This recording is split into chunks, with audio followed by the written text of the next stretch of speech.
Insidious or invidious? Which word do you use and when? They're really easy to confuse, and not just because they sound similar, but because they both have negative connotations. Here's how to remember the difference so you always pick the right word. Let's start with insidious with an S. Now, you should use insidious when you want to describe something that has a gradual negative effect that perhaps isn't that obvious, one that creeps up on you in a way. So we might talk about a disease as being insidious, in that its progress may be gradual. Or here's a couple of examples of the word insidious from the BBC website. The trope of the angry black woman is an old insidious stereotype. In other words, it's a subtle form of racism. Similarly, domestic abuse is not only physical, but can be much more insidious. In other words, the abuse may be hidden from outsiders and chip away secretly. So one way to remember insidious is to think of that S as a sort of slithering snake, secretly sneaking up on you.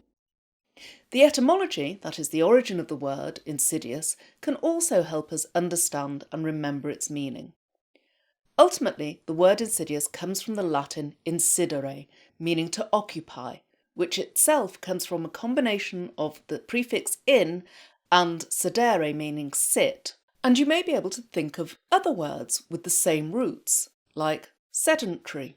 A sedentary lifestyle is one where you're sitting down a lot of the day. Or sedan, which might be a portable chair.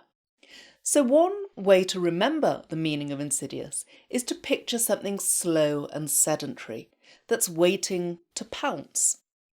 So what about invidious with a V?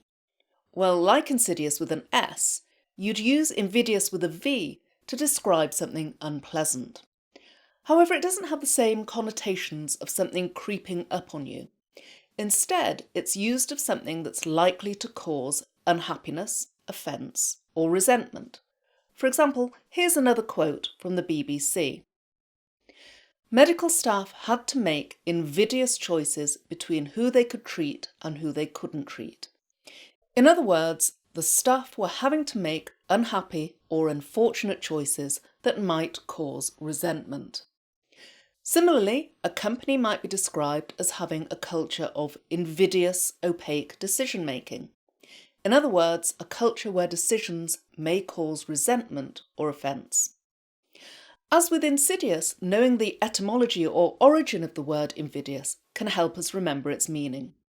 Invidious comes from the Latin word invidia, meaning envy, which in turn comes from the word invidere, meaning to look askance at or to envy.